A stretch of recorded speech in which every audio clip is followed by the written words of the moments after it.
At syempre, Coach Angel, ano pong masasabi niyo sa outcome ng final performance ng duo mo? Sa performance nila kanina, masasabi ko lang na they really touched the hearts of the people who watched it.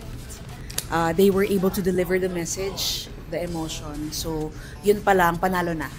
Panalo na naibigay nila yung pakiramdam that we want to feel. Because it's important for dance na may ma-feel ka. Iba rin sa feeling eh. Parang yung Actually, kasanayan natin, sobrang saya. nag-i-engage yung muscles namin habang sumasayaw. For interpretative, as in very Smooth lang. Dapat flowy Flow.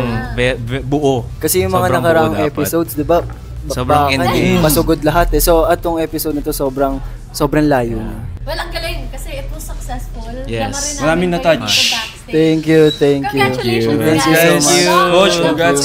Thank you. Coach, thank you, Lexie. Coach. Thank you, Takits, thank you, bro.